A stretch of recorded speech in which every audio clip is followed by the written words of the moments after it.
Assalamualaikum warahmatullahi wabarakatuh.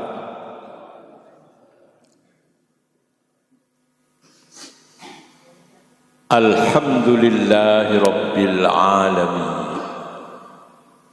Wa bihi nasta'inu ala umurid dunya waddin.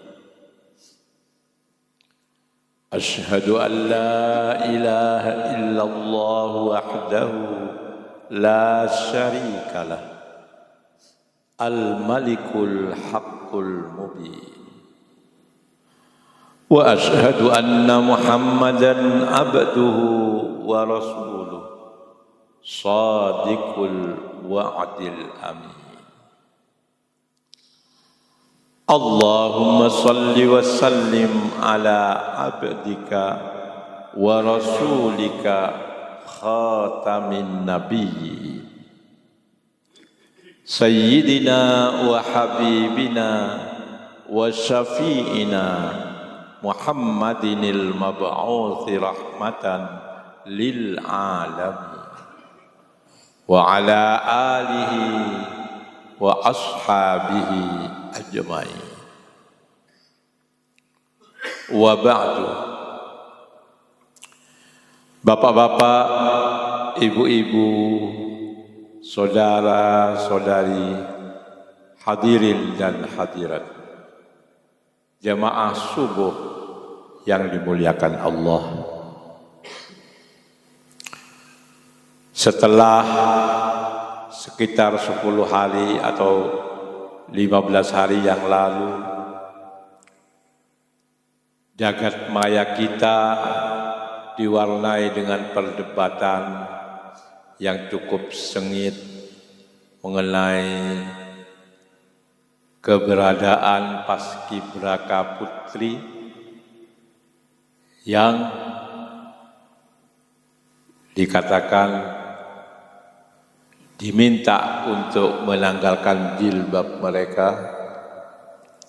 Maka sekarang situasinya sudah kembali tenang.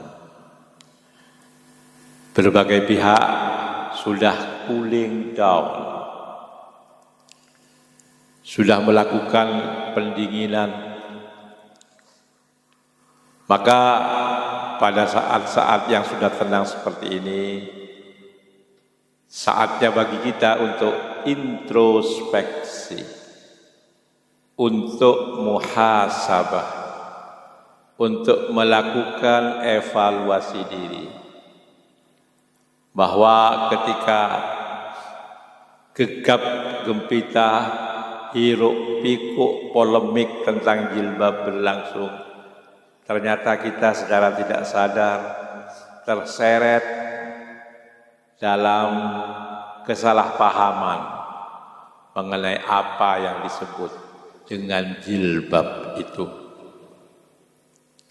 Selama ini kita sudah terlanjur mengenal istilah jilbab itu untuk menyebut kerudung yang dikenakan oleh wanita muslimah untuk menutupi rambut mereka dan leher mereka.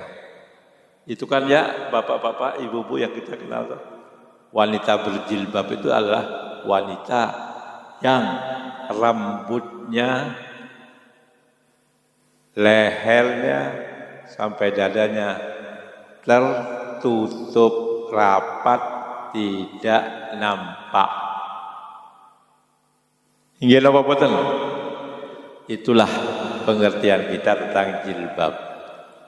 Maka kita lihat ada tentara perempuan yang disebut Kowat, Korps Wanita Angkatan Darat, Koal, Korps Wanita Angkatan Laut, Wara Wanita Udara, ada Polwan, polisi wanita yang menutup bagian rambutnya, bagian lehernya dengan kerudung, walaupun di atasnya ada topi kan, Itu kita sebut mereka adalah wanita-wanita tentara dan polisi yang berjilbab. Pengertian jilbab seperti ini layak untuk kita koreksi, untuk kita revisi. Karena jilbab itu berasal dari bahasa Arab, bahasa kitab suci Al-Quran. Di dalam Al-Quran jilbab disebut, yakni tepatnya pada suratul Ahzab. Surat Al-Ahzab ayat 59. Dalam ayat itu jilbab disebut sebagai bagian dari busana muslimah. Nanti kita akan tahu bahwa jilbab itu bukan kerudung. Yang kerudung itu nanti disebut pada surat lain, yakni pada Suratun Nur, surat An-Nur. Ya. Sekarang kita bacakan ayat 59 dari surat Al-Ahzab yang menyebut masalah jilbab. A'udzu billahi minasy syaithanir rajim. Ya ayyuhan nabiyyu qul li azwajika wa banatika wa nisa'il mu'minina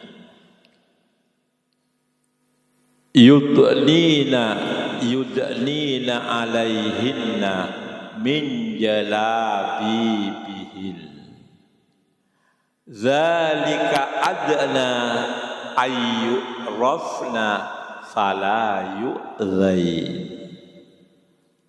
wa kana Allahu ghafurur rahim.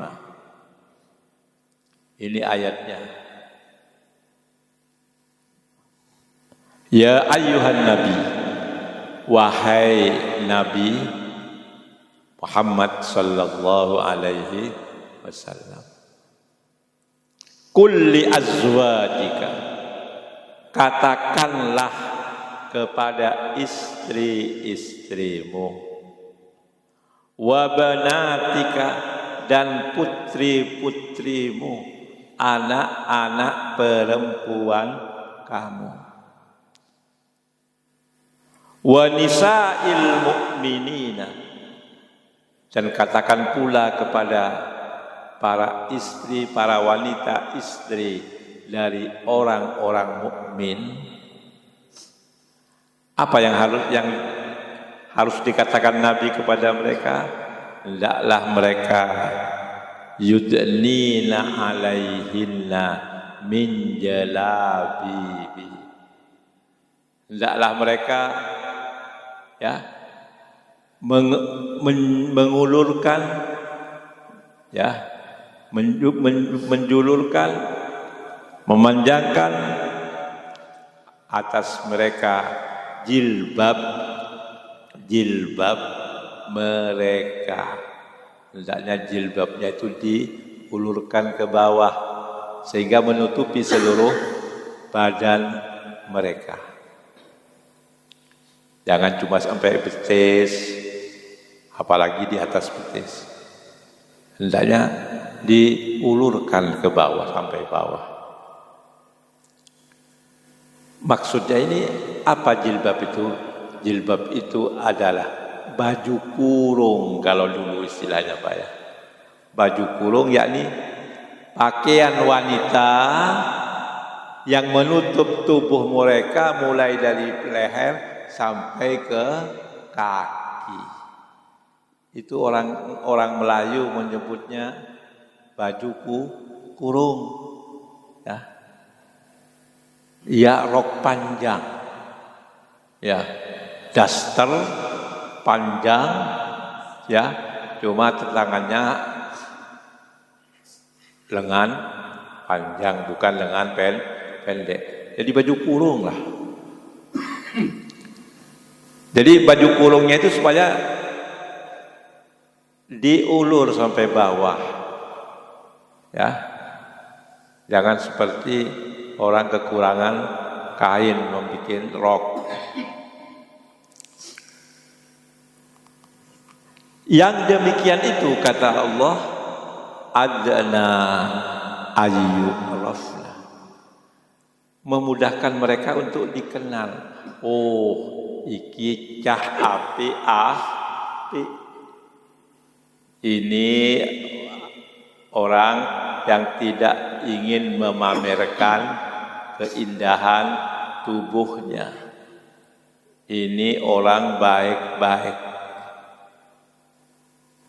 Fala yu'dzain, karena sudah dikenal seperti itu, maka dia tidak akan diganggu.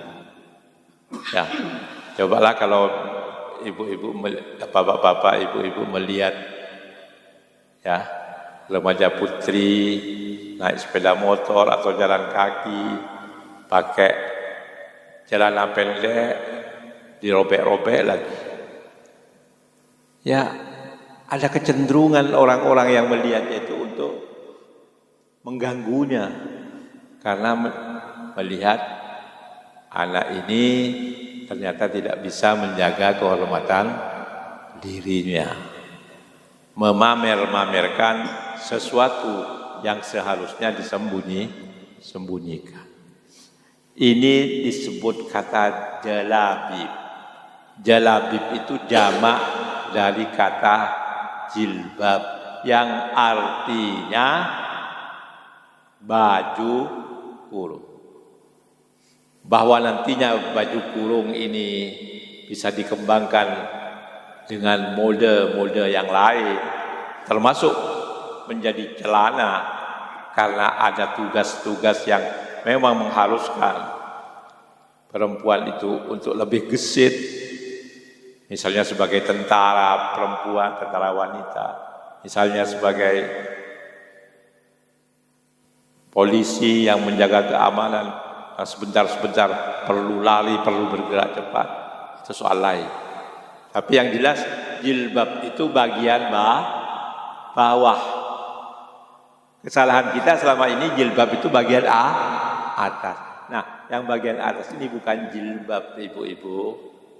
Itu dalam bahasa Arabnya disebut khimar. Khimar, ya. Bukan himar loh. Bukan himar, tapi khimar. Di sini pentingnya kefasihan, pentingnya fasohah dalam menyebutkan lafal-lafal Arab. Kalau himar itu ismun lil hayawanil ma'ruf. Dalam kamus bisa disebutkan begitu. Nama bagi binatang yang sudah dikenal, yakni binatang sebangsa kuda. Itu himar, ya, himar. Sedangkan yang dimaksud dengan kerudung dalam bahasa Arabnya itu adalah khimar. Kalau di transliterasi ke dalam tulisan Latin, tulisannya menjadi KH, khimar. Ha, ya, khimar. Ini bentuk tunggalnya khimar. Kalau bentuk jamaknya, bentuk pluralnya adalah khumur. Khumur, ya. Khimar, khumur. Nah, mengenai kerudung atau khimar ini disebut dalam ayat 31 dari surat An-Nur. Ya, disebut dalam surat An-Nur ayat 31. Bunyi ayatnya, A'udzu billahi minasyaitonir rajim. Wa kullil mu'minati yaghdudna min absarihinna wa yakhfadna furujahunna wa la yubdina zinatahunna illa ma zahara minha wal yadribna bi khumurihinna ala juyubihin. Ini pada kalimat terakhir ini ada kata-kata khumur, jamak dari khimar. Wal yadribna bi khumurihinna ila juyubihin. Dan katakanlah, wahai Nabi Muhammad, katakanlah kepada perempuan-perempuan beriman, kaum mukminat, apa yang harus dikatakan? Katakanlah kepada mereka, hendaklah mereka yaghdudna min absarihin. Hendaklah mereka menahan pandangan mereka, mengendalikan pandangan mereka. Jangan memandang dengan kerlingan-kerlingan mata yang menggoda.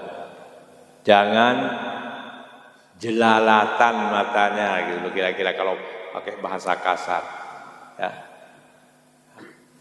Tapi hendaknya ditahan, diatur pandangan matanya itu bagaimana kira-kira tidak menggoda pria terutama pria yang berhidung belang, tidak berhidung mulus tapi hidungnya belang. Wa yakhfadna furujahunna, dan hendaklah mereka menjaga kemaluan mereka. Artinya jangan mengobral murahan. Wala yubdina zinatahunna, dan hendaklah mereka tidak menampakkan perhiasan mereka, bagian tubuh yang merupakan kebanggaannya, yang bisa menarik hati pria. Tolong jangan ditampakkan, melainkan harus ditutupi.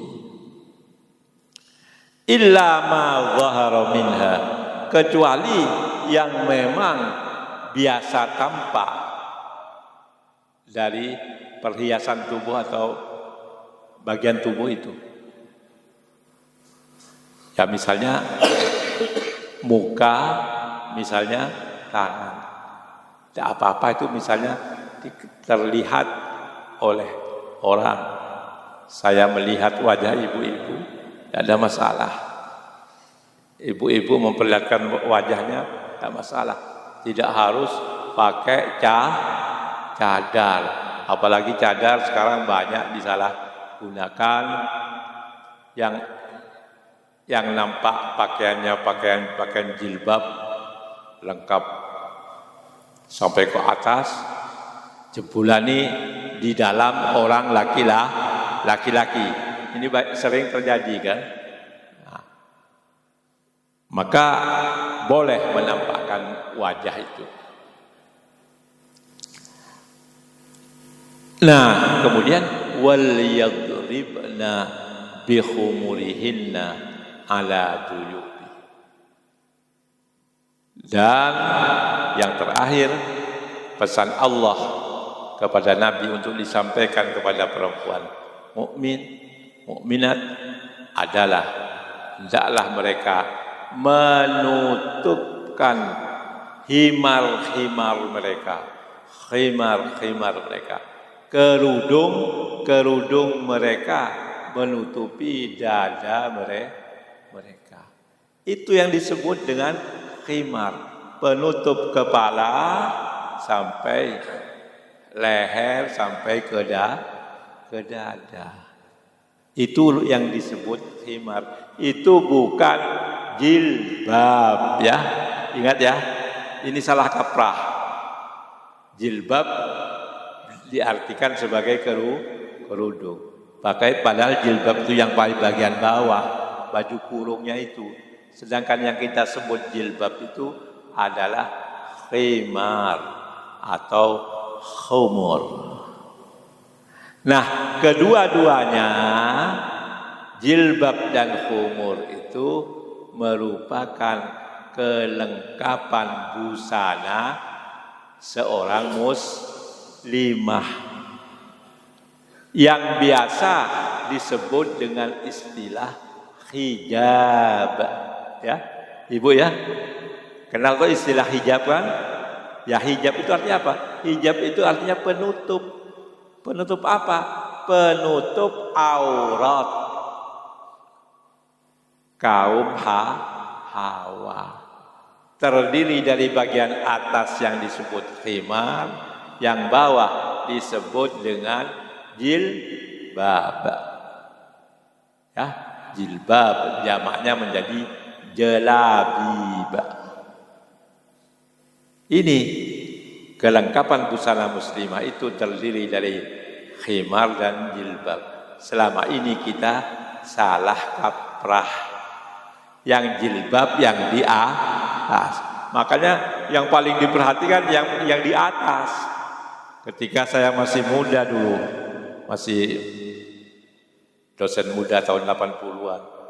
Saya tinggal di sebuah rumah di pinggir jalan. Di pinggir jalan. Setiap pagi saya biasa membawa jalan-jalan anak saya yang masih balita.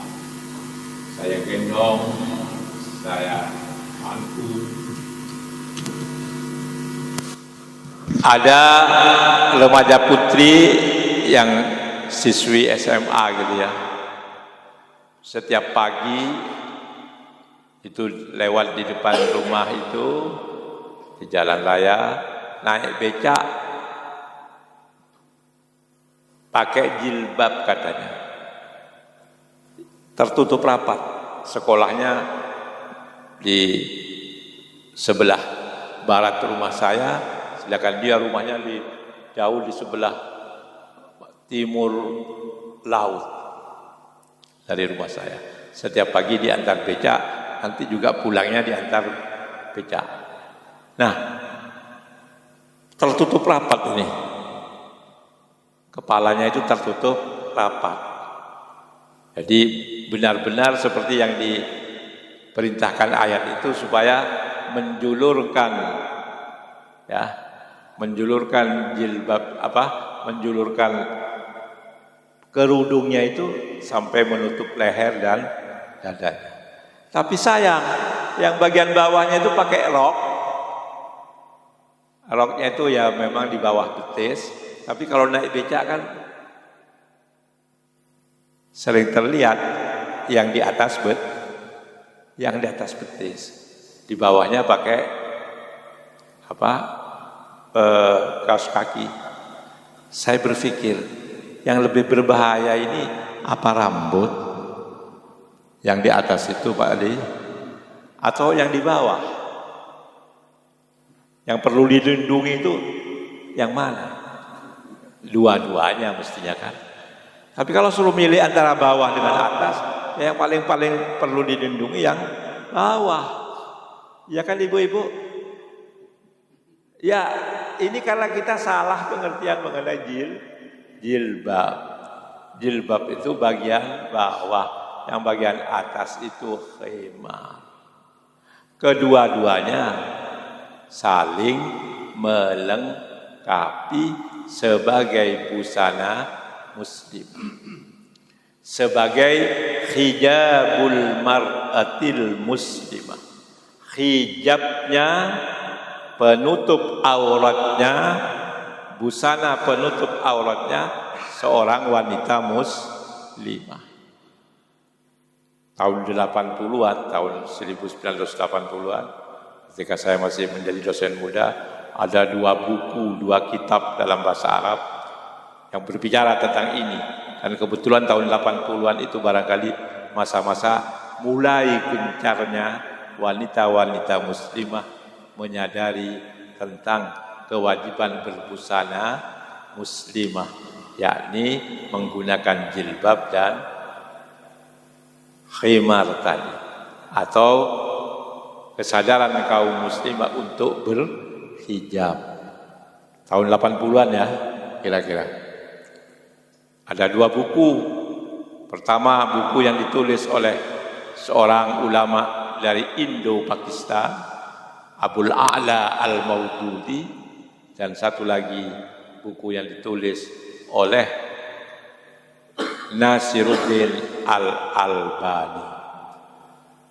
Yang ditulis oleh Al-Maududi judulnya adalah Kitab Al-Hijab, sedangkan yang ditulis oleh Nasiruddin Al-Albani berjudul Hijabul Mar'atil Muslimah. Hijabnya perempuan muslimah. Jadi sekali lagi, selama ini ternyata kita salah kaprah. Salah kaprah. Nah, menghadapi kesalahkaprahan ini bagaimana sebaiknya? Kalau saya berpendapat salah kaprah ini wajib untuk diluruskan. Saya teringat kata-kata pesan-pesan monumental dari Khalifah Umar Ibnul Khattab radhiyallahu anhu kepada salah seorang bawahannya di Basrah, yakni Abu Musa Al-Asy'ari radhiyallahu anhu, yang ditugaskan di Basrah sebagai gubernur. Apa pesan Sayyidina Ali, pesan Sayyidina Umar Ibn Khattab, pesan Sayyidina Umar Ibn Khattab sebagai khalifah kepada bawahannya adalah jangan segan-segan kamu untuk merevisi keputusanmu di masa-masa sebelumnya. Kalau keputusan kamu itu ternyata keliru menurut pendapat. Sebab apa? Fa inna muraja'atal haqqi khairun minat tamadi fil batil. Sebab merujuk kembali kepada pendapat atau keputusan yang benar itu lebih baik daripada berlarut-larut dalam mempertahankan keputusan atau pendapat yang salah. Lebih baik kembali kepada yang benar, berpindah kepada yang benar daripada berlarut-larut dalam kesalahan, daripada mempertahankan pengertian jilbab yang salah. Lebih baik kembali kepada yang benar seperti yang dimaksudkan dalam kitab suci Al-Quran. Tapi ada juga orang Arab yang bilang begini, al-khata'ul masyhur khairun minas shawabil mahjur. Al-khata'ul masyhur, suatu yang keliru tapi kalau sudah terlanjur populer, terlanjur masyhur, alias salah kaprah, itu lebih baik katanya daripada kebenaran, tapi kebenaran yang sudah terisolir, yang sudah tersingkirkan. Saya kira tidak benar ini. Pepatah orang Arab ini tidak benar, bahwa yang salah tapi kalau sudah populer lebih baik daripada yang benar, tapi yang benar itu sudah tersingkirkan. Saya kira tidak benar. Yang benar, mari yang salah walaupun itu sudah populer, sudah salah kaprah, kita tinggalkan kalau memang itu salah dan kita kembali berpindah kepada yang benar. Mudah-mudahan ibu-ibu, para remaja putri kita dapat menyadari kesalahan ini, ya, sehingga kita dalam mengamalkan ajaran agama ini tidak salah kaprah. Yang terakhir pesan saya ialah bahwa jilbab, khimar ini merupakan bagian dari ajaran Islam, tapi bukan satu-satunya. Ini penting supaya jangan mereka yang menggunakan hijab, jilbab dan khimar merasa paling suci sehingga merendahkan mereka yang tidak mengenakan hijab seperti itu. Bahwa dilihat dari segi ajaran Islam dalam mengatur tata busana muslimah, mereka tampak lebih konsisten, itu harus diakui. Tapi bahwa ini menjadi penjamin seorang wanita lebih takwa daripada yang lain, tunggu dulu. Ya toh? Busananya sudah busana muslimah, sudah menggunakan hijab syar'i, hijab yang sesuai dengan aturan syariat. Tapi hatinya, perilakunya belum tentu. Ada orang berhijab ngutil di toko Gardena, di swalayan Matahari, ketangkep oleh satpam. Ternyata jilbabnya yang lebar itu dimaksudkan memang untuk menyimpan barang-barang curian. Ada oknum-oknum berhijab yang ternyata pacaran, ketangkep oleh hansip. Berarti apa? Berarti hijab ini bukan segala-galanya. Dia hanyalah satu bagian dari ajaran Islam.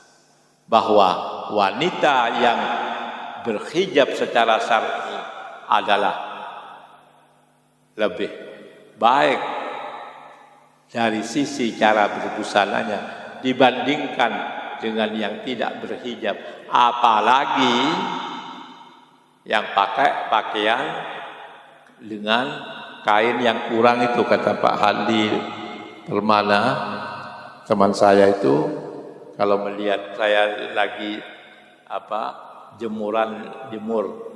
menjemur diri PP di seteras rumah, lalu ada orang lewat pakai pakaian minim, katanya itu kurang kainnya Pak, katanya. Ya jelas dari sisi cara berbusana, wanita yang berhijab jelas lebih konsisten terhadap ajaran agamanya. Tetapi itu bukan jaminan bahwa mereka lebih bertakwa daripada yang tidak berhijab. Nah, yang kita harapkan wanita-wanita muslimah yang berhijab tidak hanya cukup dengan hijabnya, tapi diikuti dengan perilakunya yang lain. Mudah-mudahan ini bermanfaat sebagai bahan renungan, terutama bagi ibu-ibu dan remaja putri kita. Wa akhiru da'wana anil hamdulillahi rabbil alamin. Wallahul muwaffiq wa huwal musta'an. Wa alaihi tuklan. Wassalamu alaikum warahmatullahi wabarakatuh.